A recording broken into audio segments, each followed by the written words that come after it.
All right. So the first question says, let U be equal to, so there's that set there. U, it's going from -10 all the way up to 10. Be the universal set. So this here is the what? The universal set.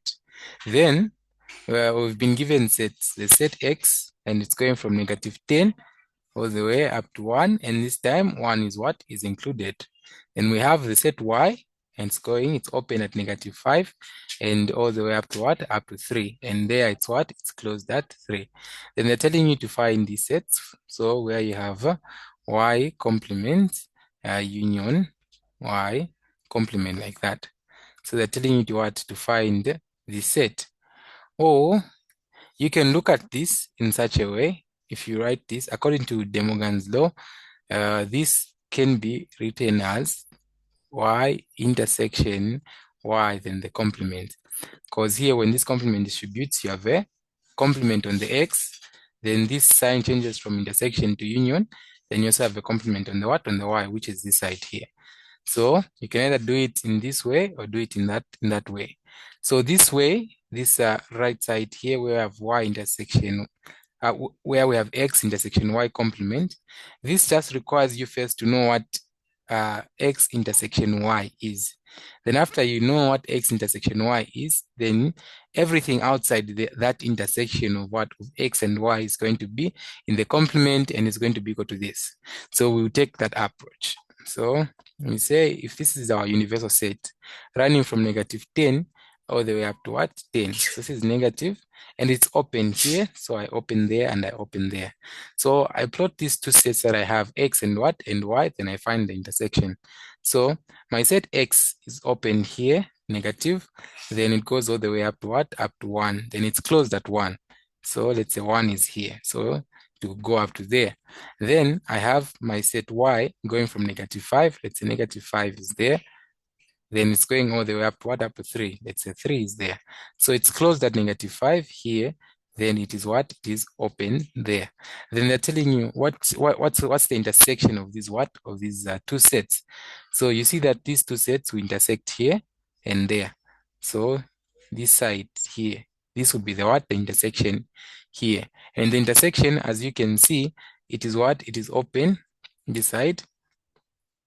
It is closed, closed at -5, and it is also closed at what? At 1.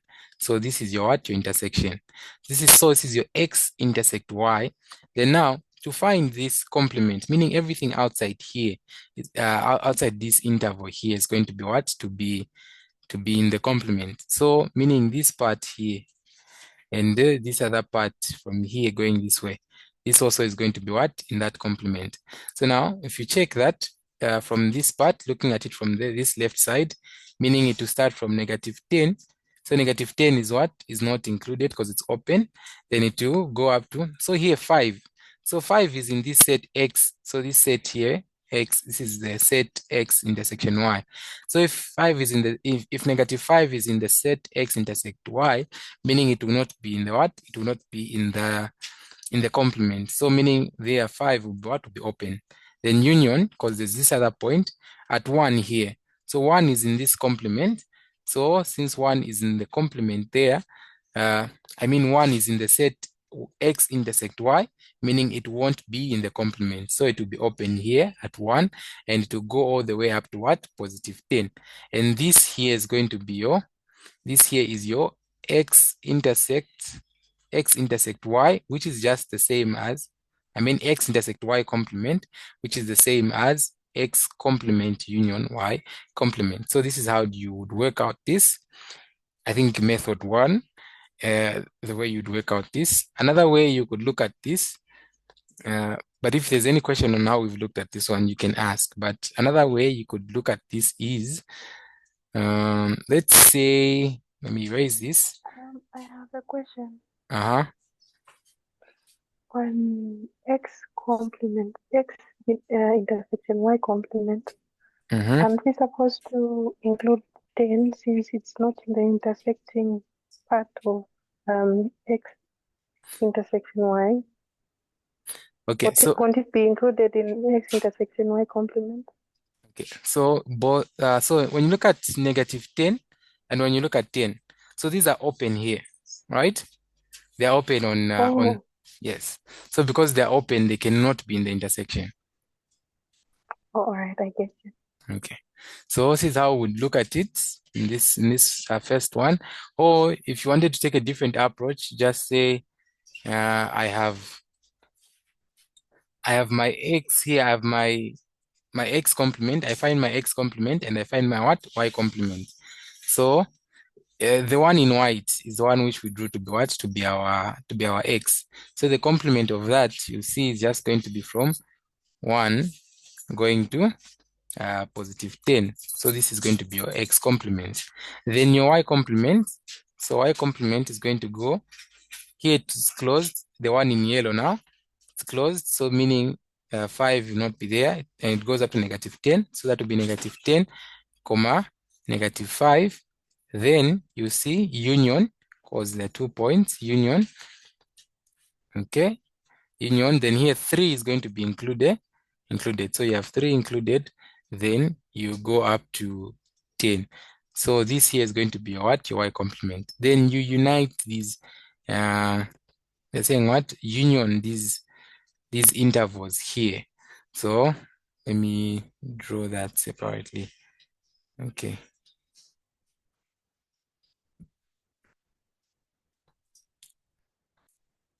Okay, so if you have this here, okay, let me just erase the entire thing. So your x complement goes from here. No, your x complement starts from 1. So 1 here all the way up to 10, like that. Then your y complement goes from -10, which is going to be here, all the way up to -5. It's open. Then from 3, which is going to be here, all the way up to, okay, so there's somewhere where we kind of missed it. Is it? Okay, I think here. I check this right, -5. So that's going to be open at -5 to 10. Union 3 here, it's open, so it's going to be closed. Okay, then 10, negative, so 1 to the other side. 1 to 10. Okay, so it's just okay the way it is. Then they're telling you this is your x, this is your y. Then they're telling you union these what? These points. So bringing all these points to what? Together. So bringing them together would mean everything here and everything what? There, like that.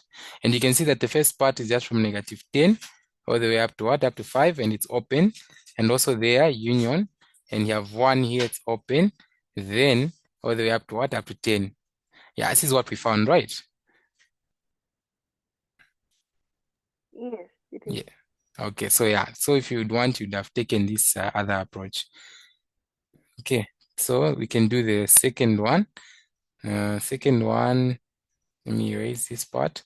So you'd have found your answer to be the same interval. I'm just from erasing. Second one is you have this y minus x, which is just the same as y intersect x complement. So you have to have your what? X complement and your y. So if I plot, this is my x complement from 1 to 10. So here open all the way up to there. Then my y, my set y is there given. So -5 here, closed all the way up to what? Up to 3. And it's going to be open. Then they tell me, where do these intersect? So they intersect here and there. But I see that here it's open at 1 and here it's what? Open at 3. So meaning that interval is just going to be open at 1 and at 3. So that is going to be how I solve that one, last one on this one. Yeah. Okay. Unless there's a question here, we continue, move on. We can continue. Okay. All right. So we have these now, then they're telling us what to simplify. So given A and B, simplify as far as what as possible. So the first one, you have A intersect B, then you have union A intersect B complement. So what you can do here, they all have A intersect B, you can like factor out that. Then here, the first one, you just remain with B. There's a union sign in between, so that be union. Then here, what do you have? You remain with B complement. So now they're telling you A unite B, yeah, and what B complement. So I'm getting all elements. So if I have a set, or I have a Venn diagram like this showing, and I have a set B in here. So this set B should be there. And let's say this here is my universal set U. So set B is just everything that's in here. B complement is everything that's outside B but sits in the universal set, meaning it's this here. If I unite all this, I just have the universal set. Since B sits in the universal set, then if I bring everything together, I'll have the universal set, which of course is denoted by U or what or E. So if I say A intersect E here, I just mean the universal set. If I say U again, I just mean the universal set. Then what would be the intersecting point between those two sets now? So when you check that, you have A and the universal set. So if this is the universal set, this entire thing here, and whatever is going to be contained here is the universal set. So here, meaning my A sits in the universal set. So what is common between what my A and the universal set is actually the set A itself. So those elements, since if you see, if we were to list, let's say elements, I say no, I have the set E going 1, 2, 3, 4, up to 5. Then I have the set A, and the set A contains elements 2, contains element what? 2 and 3. So now they're telling me what elements are common in both. So when you see elements that are common in both, is just 2 and what? And 3. But 2 and 3 is just the set what? The set A. So which means here when you say A intersect E, this just simplifies to the set A. And that's how you get this first one. Okay, then the next one, we go. Okay, so next here, we have that A complement union B intersect A, like that, close, then complements. So here I can distribute the complement inside. So I have A, this sign changes from union to intersection. Then I have B intersection A, then this is complement there. Then I have A intersect, then this complement can be distributed inside such that I have A, I have B complement, then that will be union. Union what? Union A complements like that. So from there, then I can distribute this with that, such that I have A intersect B complement, then union A intersect what? A complement. A intersect A complement. So I can start with this A intersect A complement this side. If I have this Venn diagram, I have my set A here, universal set again. So A, the A is what? Here. The union, the complement of A is just this outside here. Then you check, do these lines even cross? Do they have common elements here now, here and there? There's actually none that is common. So means A intersect A complement is just going to be what? The empty set. So meaning this other side, I know this simplifies to the what? Empty set. Then I have union. Then if I check, what is my, if I have two sets, A and B, there's A, that's B. Then I have the universal set like there. Then this is my B complement. So this A intersect B complement. Everything outside B. So everything outside B is just going to be there, including this part of A. It's going to be outside what? Outside B. So that would be in the complement of B.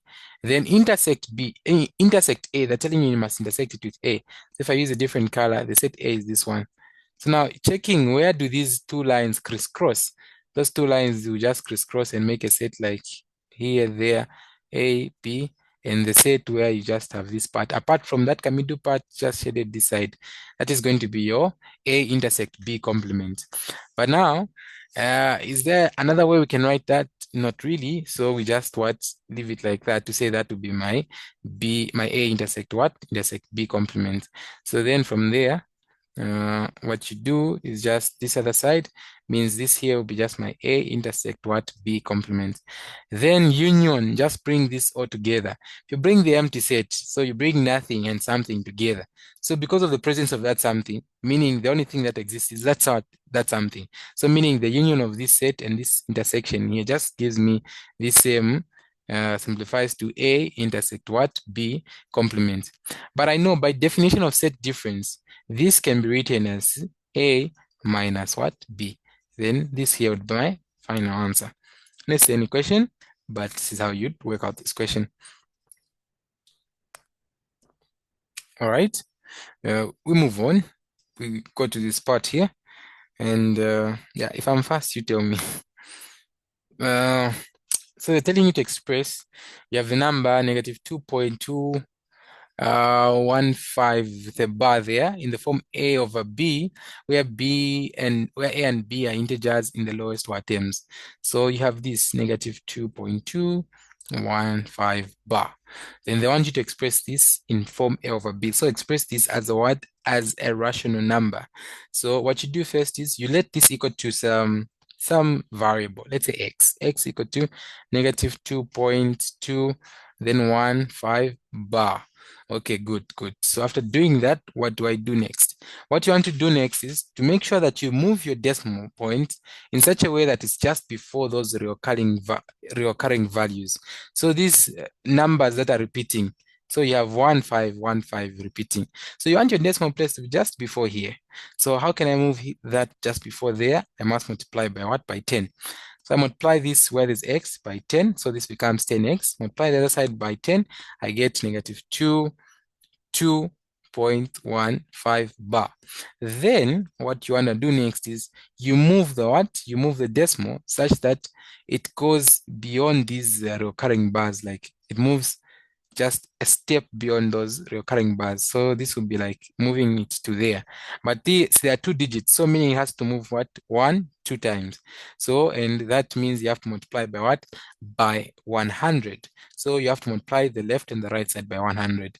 And when you multiply that, you get here 1000x.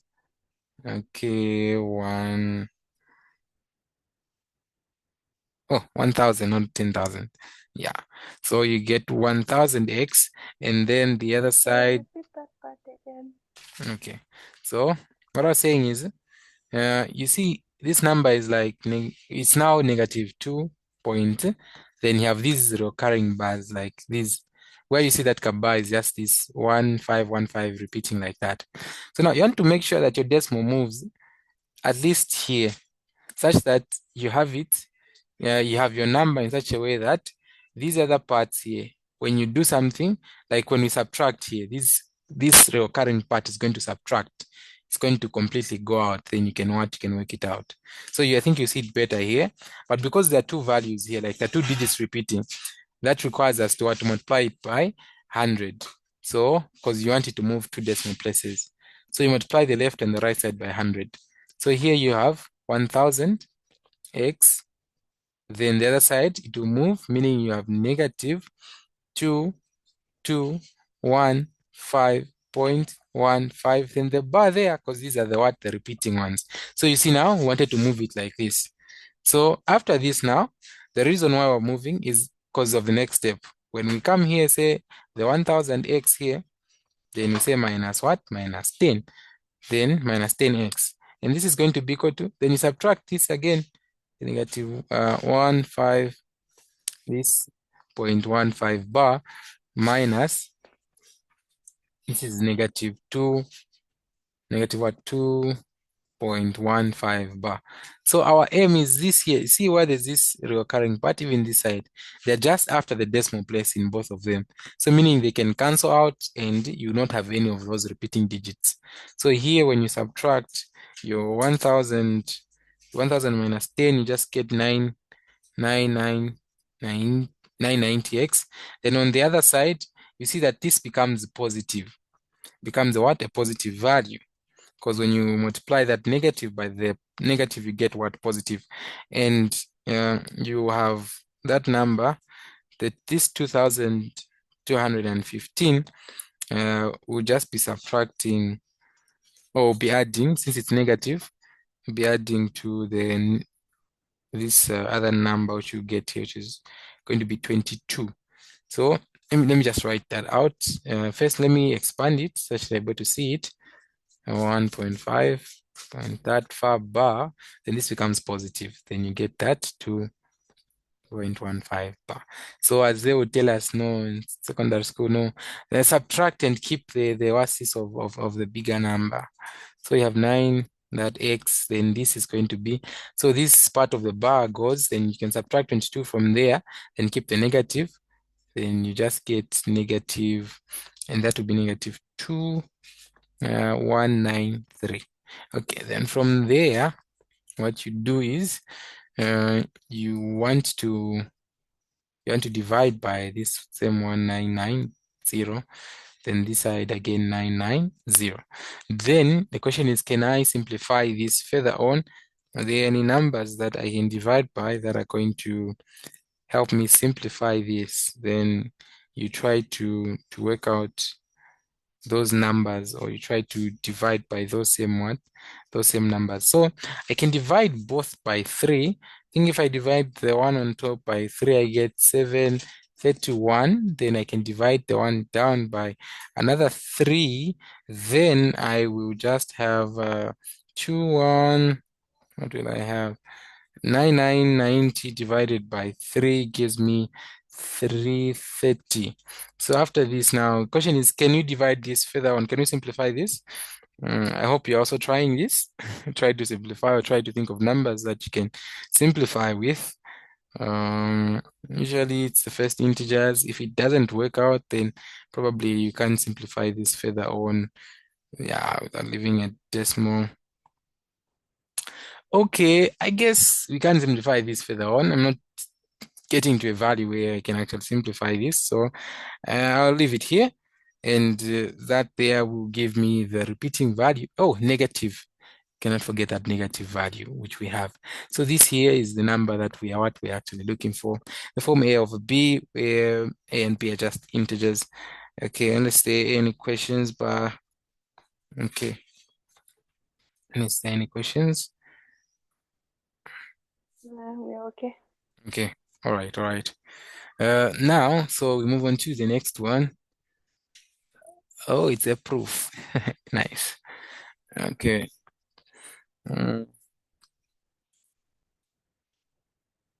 Okay, so now we have this here. It says, show that negative 1 plus root 3 is not rational.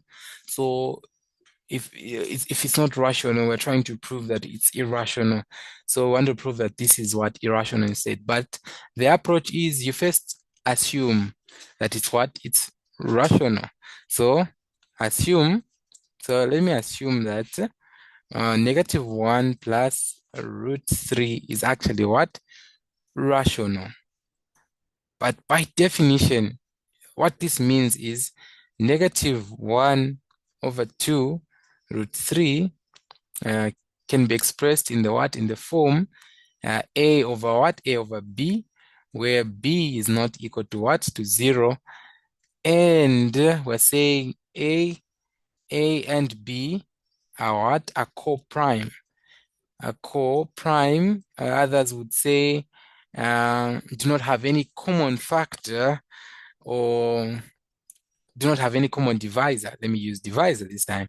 Or where A and B do not have common divisors, where A and B do not have common divisors, meaning you can't simplify that further on in the form A over B like we had in the previous one. We can't simplify it further on. So this is the assumption you're making. So you want to assume that it's rational. Okay, we've made this assumption that it's rational. So then what does that mean for us? So we've already said that this, like this, if it's rational, it can be expressed in the form A over B. And then after expressing it like this, let's keep in mind, we've been told that this root 3 is actually what? Irrational. So now you have root 3 here. You can leave it alone. This positive 1 goes the other side, and you just have 1 over B plus 1. Then you can write that in a single fraction. That will be over B. Then you have A, then plus B. So A plus B, these here being, so, and of course here you would have stated before, maybe to say that A and B, they can be natural, the integers. integers. A and B are what? Are integers. So since A and B, we know when we add two integers, we still get an integer. So this here is an integer. Then down there, B is also an integer. Then when we just have A plus B being integers, this like this here is going to be rational. Because this is how I express my form, my fraction. That say if this here is an integer, that's an integer. If I have an integer over an integer, it just gives me what? A rational number. So this side is rational. But look at the left side. The left side, we've been told it's what? It's irrational. So what we know is we've been told that this here is what is irrational. This is irrational. But now we have a contradiction. The one side is what? Because this equal sign, what does the equal sign mean? The equal sign means that these things are the same. But now we know that this side is what? Is irrational. The other side is what? This side is irrational. The other side, we found out that it's what? It's rational. So there's a contradiction now. This is now where you come up with what? Say, no. This is gonna contradict. So root 3 is what? Is irrational. Wow. You're saying A plus B over what? B is rational. So this brings about what? This brings a contradiction. A contradiction. Rational number cannot equal a rational number. And so because that cannot, should I write that? Let me write it here on top. Yeah, let me just erase this. Yeah. All right, so as we are saying that an irrational number cannot equal a rational number, so cannot equal a rational number. So that means this other side. So the other side which we're having, this other side that brought about a contradiction means it has to be what? Irrational as well. And if that other side is irrational, then it means that this -1 plus root 3 is actually what? Irrational. So that's how you would prove and would make a conclusion on this. All right, unless there's a question on this one, maybe due to the cuts, you didn't get something clear, I can explain.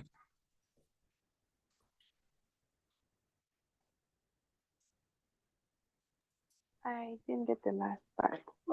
The math part, okay. So the math part of it, hope you got the explanation, but the math part is just, okay, you have this 1 plus root 3, then for this to be, so you are making the assumption that it's a rational number. If it's rational, then by definition, this can be expressed, or this is equal to the form A over what? Over B. So since that's the general form of what? Of a rational number. Then from here, just say, okay, 3, additive inverse of -1 is 1. Then you just have 1 over what? B. Then this here is going to be -1. Then you have root 3 equal to, make this into a single fraction. You have B common factor, divide that 1, A there, 1 into 1, 1 into B gives me B, then that gives me -B. So what we're saying here, positive, this has to be positive, so that'll be positive B. So now, because of that, we're saying A and B are just integers. And if I add two integers, let's say A and B, I get what? I get this to be an integer. So this will be an integer. And B I know is already an integer. When I divide two integers, and especially if like this here, where they can be expressed, that they do not have a common factor, I can't simplify this A plus B over B into any other form. So which means this is actually going to be what? A rational number. So if I have this side, the assumption already told in the what? This is made in the question that it's irrational. This side I found that it's what? It's rational. So that makes a contradiction. And because of that contradiction, it means that this other side, for this only to be equal, it means that this other side has to now be what? Irrational. So if that is irrational, then now it would imply this, what we found in the question is going, the one given in the question is going to be what? Irrational and not rational. So that's how you'd show. This is the only math that's here for this type. Okay. All right, we are now. Okay, sure. We move on. So now saying given that we have z1 to be 2 minus I, then you have z2 to be equal to 3 plus 2I. Okay, then they're just telling you to express this here in the form A plus IB, where A and B are just real numbers. So Z bar like this. So Z1 bar is just the conjugate of Z1. So where there is, it's going to be 2, but where there is a negative there, it changes to be a positive. So I have a positive value there. And yeah, so that's the only thing I have to conjugate. So I'm adding this one, Z bar, which is this here, to what? To 2. So meaning I have 2 plus I closed, then plus the other side, Z2 is 3 plus 2 what? 2I, then divided by Z1, which is like 2 minus I. I can actually simplify this to say, since it's adding here, meaning I can add this 3 by plus that, gives me 5, add this and that there gives me 3. So that will be plus 3I, then divided by 2 minus what? I. Oh, I can now multiply the top and the bottom, so I have to rationalize. So I rationalize by multiplying by the conjugate of what? Of the bottom one, of the denominator. So I multiply by the conjugate in the numerator and in the denominator. Then I'll have that this will be just multiplied by 2 plus I, there, then multiply by 2 plus I. So this is what I get. So after getting this, what do I do next? Okay, just multiply that. So you just have, in short, what you're gonna get is 5 multiplying by 2 plus I, then you get plus 3I multiplying by 2 plus what? Plus I. There, down there, I can either use the shortcut method where I just say, okay, this is the same. I can just square 2 squared since I know those two variables in between because of these being a difference of, not being the different, yeah, difference of what is 2 squares is going to just give me subtract there. I'll just square the first part minus, then where there's the I again, I'll just square that like this. So because of this, I can go directly like that. Or if you want, you could multiply the same way I'm multiplying on top, no problem. Then, so when I multiply 5 by 2, I get 10 there, that's there. Then 5 by I, then that will be 5I. Then you have 3 plus multiplied by 2, that will be plus 6I. Then the other part, 3 by I, then that will be 3I squared. Then divided by the square, that gives you 4 minus I squared. Okay, I squared is just -1. So I replace that with -1, then I have -1 there. Okay, then from there, I just go on, easily do this.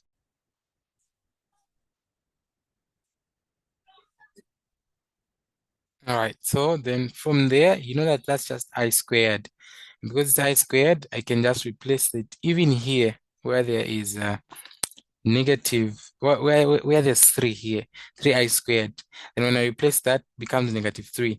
So meaning I'm subtracting this grouping, so -10 minus what? The 3, since it will be -3. Then I have 5I, okay, not this here, 5I plus 6I adding up. Then down there, I just have 4. Negative by negatives give me positive. Then there, I'll just have 7. Add those 2, that will be plus 11I. Then down there, divided by 5. And this here just simplifies to this. So I can divide the 5 in both of those. Then I just get 7 over 5 plus 11 over 5, then I have my I there. Then I've written it in the form A plus IB, where A and B are just real numbers. 7 over 5 is a real number, 11 over 5 is a real number, and I have my I there.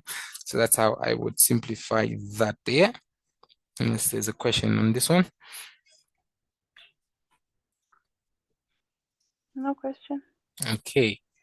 Next, you're told let X and Y be real numbers, then solve for the equation. So to solve for this equation, you can actually, so you have this other side and the other side where we have X plus I like that, then divided by 2 minus I. Then that is going to be equal to 1 plus 3 over 1 plus 2i.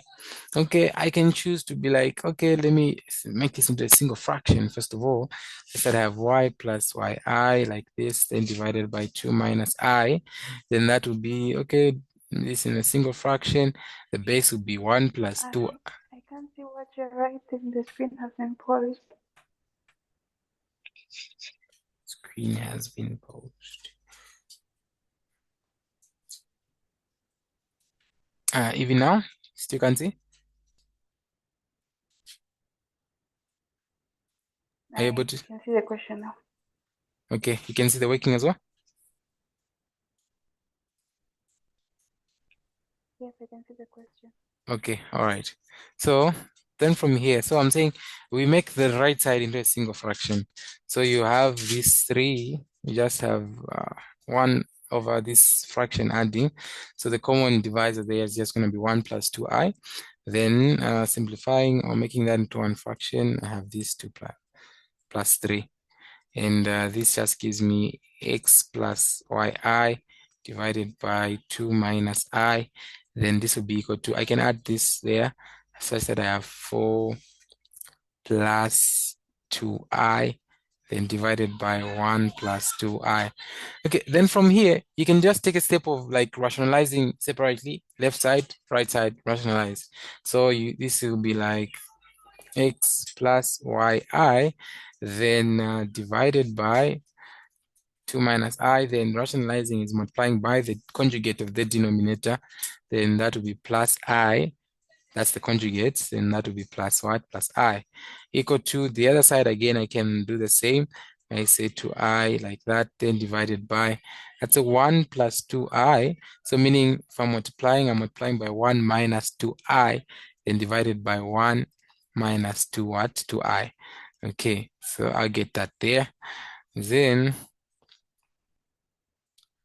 if I simplify this, multiply what's on top there. So when I multiply what's on top, I get like 2x plus xi. Then I have, that would be 2y equals negative 8i. Then I have 2 multiplied by 1, that gives me plus 2i. Then the other part just gonna be negative 4i squared. Then divided by, that means I square my 1 squared minus then 2i squared. Then this here on the right side, I can now group this. Look here, what is I squared? I can replace the negative 1. If I replace negative 1, that becomes negative y.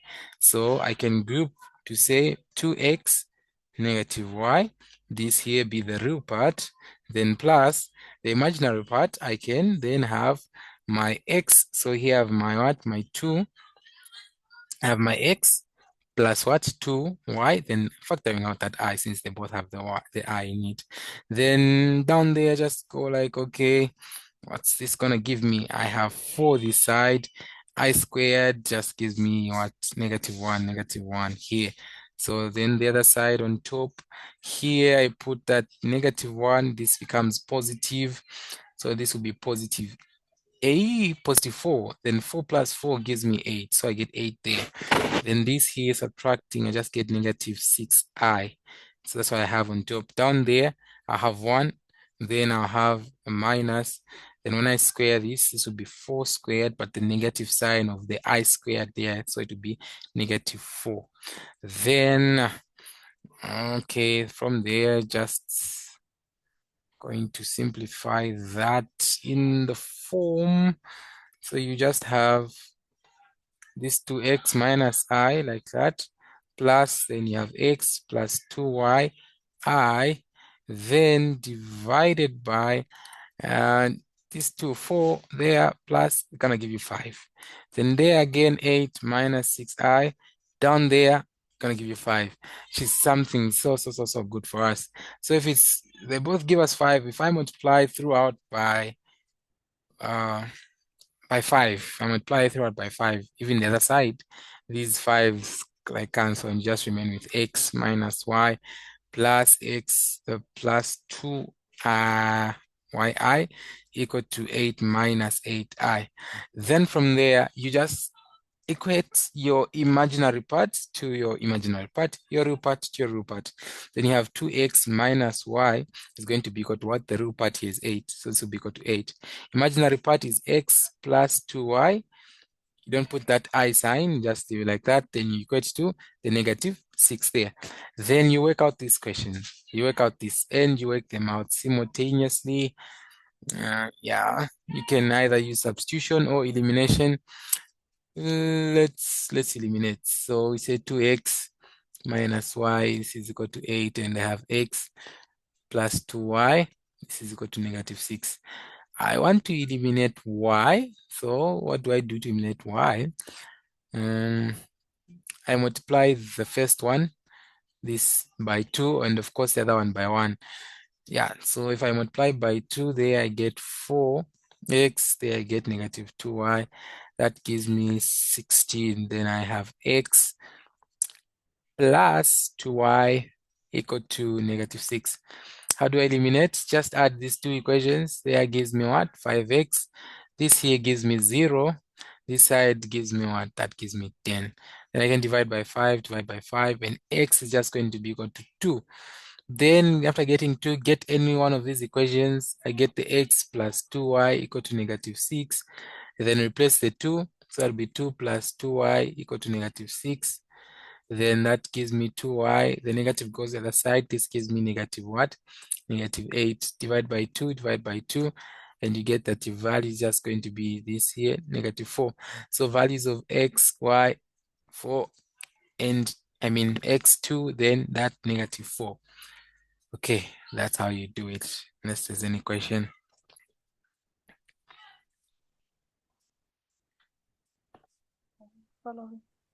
Okay. So next you have a binary operation, and they're telling you an operation star is defined on the set of integers by. So this is what they're telling us. No, it has to be defined by a star b has to be equal to a plus b minus 1 over 2ab. Then the check whether or not star is binary is a binary operation on either integers. So a binary operation, from the word binary, meaning you're working only with 2 elements at a go. In this case, we have A star B. So now I want to check, is that star going to be a binary operation? Like, is it gonna work the same way? For example, you have addition and you're doing it like 2 elements, so you can add towards those 2 elements like that. So meaning addition, the symbol itself, that plus is what is binary, is going to be what? A binary operation. Now is this star of course defined by whatever this is here. Is it going to be what? To be a binary operation? So the thing is, you have to check if star, if you get any, so they're telling you on the set of what? Integers. So you have to check if you get those any 2 integers and you plug them in, are you going to find what? An integer as well.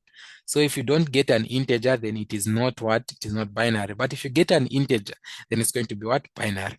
So I can get any what? Any two numbers here. As I say, let A be equal to 1, and say let B also equal to 1. Then I replace. So 1 star 1 is going to be 1 plus 1 minus half. Then here you have 1 multiplied by what? By 1. And this just gives you 2 minus what? 2 minus half. What does this give us? This gives us like 3 over 2. So is 3 over 2 an integer? No. 3 over 2 is not a member of what? Of the integers, because this is an irrational number, not a member of the integers. Thus, star is not what? Is not a binary operation. Star not a binary operation on, of course, the set of what? Real, I mean the set of integers. So that's how do you work out this. Yeah, it's easier to disprove that it's not than to actually prove that it is. So as long as you can find something that disproves, like here we see that getting those what has disproved. So meaning this won't be what? A binary operation. Okay, unless anything. Next we go to this one. So a binary operation star on the real numbers. So this is the saying it's on the real numbers of the set is given by that. And the saying as which must show that a star is what is commutative. So commutativity just means if I have, for example, AB, this is when it comes to multiplying. So multiplication is commutative because when I multiply AB, it's the same as A what BA. Same as addition. Addition is also commutative because when you add AB, it's just the same as adding what B plus what plus A. So these addition and multiplication are what are commutative, but it's not really the actual case for subtraction and division. And you can check that for numbers. For example, if you have 7 minus 5, it's not the same as minus 5 plus 7. Like this here gives you what? Gives you 2. Oh, this of course here is going to, I've changed the sign, sorry. I didn't have to do this. So here, if I swap them, so when I swap them, I'm just swapping 5 here, then negative 7 there. So this here, it gives me 2, but this side gives me negative 2. So it's not what? It's not commutative. So the negative or subtraction is not a commutative. Yeah, on a binary operation. Then we go now. Now our interest is on star. And we know this is given by AB is equal to AB plus 8AB. So what you want to show is A star B is equal to B star A. So A star B is already what I've been given. So I can write this AB and B star A, I just swap this. So I write B, then A plus 8, then B, then what, then A. Okay, good. Then from here, as A plus that A, B. This here, AB, multiplication is commutative. So writing writing BA is the same as writing what, AB. Same even this side. Writing BA is the same as just writing what, AB, since multiplication and what is commutative. And I see this side is equal to the other side. Thus, star is what? Commutative. Commutative, yeah, star becomes commutative. Okay, then they're telling me to evaluate the next one. Just evaluate. Okay. Easy. So evaluate. So it's a binary operation. So you have to evaluate this. So you start what we have in the bracket, then you move on to the other one, which is this one.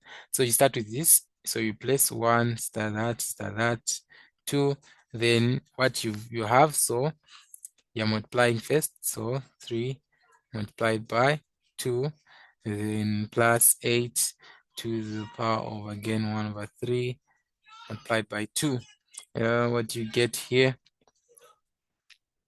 Here you get what? 2 over 3 plus 8 also gives you what? 2 over 3. So now this 2 over 3 to the power 8, I know is the same as writing the cube root of that 8, then of course squaring, which then gives me, this gives me what? Cube root of 8 is just 2, then I have 2 squared, which just gives me 4. I know cube root of 8 because I multiply 2 by 2 by 2, 2 by 2, 4 by 2, 8. So this then gives me 2 over 3 plus 4. Then I can say 2 over 3 plus 4. The common divisor there is 3. So 1, 2 there gives me 3, gives me 12. And this gives me 14 over 3. So I have a 14 over 3. What I get, the first part. So I continue now with the star on the next one. So meaning this is 14 over 3 star 1 over what? 14. Then this is going to be 14 over 3 multiplied by 1 over 14. Then plus 8. There again, 14 over 3 multiplied by 1 over 14. And this here just simplifies to 1 over 3 plus the same other side, 1 over what? 3. And this is just the cube root, which is just going to be 2. So I have 3 there plus there, just have 2. I add these 2, and what do I get? Common divisor, that gives me, so I have 3 over, it's going to be what? 1 plus 6. And this gives me like 7 over 3. Okay, so this is what I get to be my final answer. There's any question here?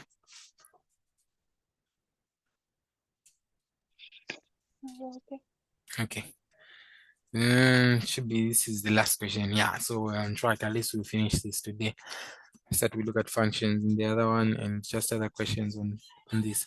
Simplify. So sad. So 1 plus 5 root 6. Then you have minus 3 root 24. So on sad, this is slow when explaining. Not so good results. Okay. Not a problem. So here, what we do is, the first thing is when you look at them, for you to simplify, you have to get to a point so if you have a root present like this and there, you have to find or get to a form where this root here is what you have in the root, you cannot find a perfect square for it. So what I mean is, so there you have 6 in the root. This here we don't know a perfect square for it. And because we don't know a perfect square for it, we can simplify this further on. So then the other one, you have 24. So if I can write this will be 1 plus 5 root 6 minus 3. But in the 24 here, I can actually get a root 6. So, and usually the one that you can simplify to further on is usually the same one like in the others where you can actually see it. So here, you can write 24 as 4 multiplied by what? By 6. This gives you 24. 4 by 6 is 24. Then you have 1 plus 5 root 6, then minus 3. So here I can separate them since it's just multiplication. So writing root 4 and root 6, I'm still multiplying because this is a multiplication. It's the same thing. Still multiplying here. Then I have 1 plus 5, then I have root 6. Then here, but I can work out this. This gives me 2. So 2 multiplied by this negative 3, you just get negative what? Negative 6. Then I have root 6. Then here you can add them. This is 5 and this is 6. And they have the same root 6. So you can add that. So when you add them, this is going to be subtraction in short because it's 5 minus 6. That gives you a negative 1. So you have 1 to be minus because of that negative you're going to get. And because it's 1, we won't write 1, just write the root 6 that remains there. And from there, you'd have simplified. Okay? We okay?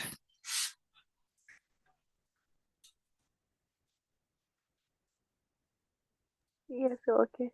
Okay. So let's do this last one. This last one tells us to hence otherwise rationalize the denominator and express it in the form. So you're going to express in the form p plus q root 6, where p and q are just rational numbers. So what we found down, okay, so and this question is connected. What did we find? How do we found what? 1 minus root 6, right? Okay, that's what we found, right? Yes, The previous one. what we found. So now you see what's down here is just the same from what we're working with. So we can just replace that.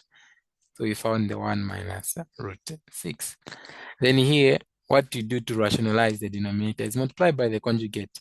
So you have 1, this changes from negative to positive, the positive root 6. Then there you have 1 plus root 6. And that there is just same, saying 3 minus root 6, then 1 plus root 6, then divided by, and yeah, of course, 1 minus root 6, and 1 plus root 6. This, what does it give you on top? 3 by that, 1 gives you 3. 3 by the other one, that gives you 3 root 6. Then you have negative root 6 by 1 gives you negative root 6. Then the other one, that's going to give you negative. But then the roots will cancel out because I'm multiplying root 6 by what? Root 6. These roots then cancel out. Then you remain with what? With 6. Okay. Because this root, multiplying this is the same as writing 6 squared, root 6 squared. Because this means I'm multiplying root 6 2 times. But this here, if I rewrite what's inside, I can write it as to the power 2. Then multiply by 2. This then cancel. Then just remain with what? 6 to the power 1. 6 to the power 1 is just 6. So that's how you just get the 6 there. Okay, then down there. So then down there, you have 1 multiplied by 1, 1. And this 1 by that will be positive root 6. And then you have this by negative, so that will be negative root 6. Then that there gives you negative. Then again, you multiply, that gives you 6. Okay. Then from there, from there on top, these I can add them or subtract. I don't know, I'm saying subtracting. This source is 3 minus, there's a 1 there. So 3 minus 1 gives me 2. So I have 2 root what? Root 6. I can then also subtract this. That gives me negative what? Negative 3. So negative 3 here. Then down there, this here gives me 0. Then I have 1 minus 5 minus 6, which is negative 5. So you get this here. Then from there, just write it in the form that you've been told in the question, which is P plus Q root 3. They're saying P and Q are just rational numbers. So here I can divide. If I divide that, I just have 2. So that would be negative 5 root 6. That would be plus 3 root what? Root 5. And I can write it in the form the same way I start with root 5. So this is just going to be, yeah, root 5. That will be minus. Then you have 2 over what? Over 5 root 6. So I've written it in the form P plus Q root what? Root 6. And these here in front of these numbers, this is a P, Q, and they are rational numbers, as you can see. All right, so that marks the end of this quiz. And I don't know if there's any question end of this class.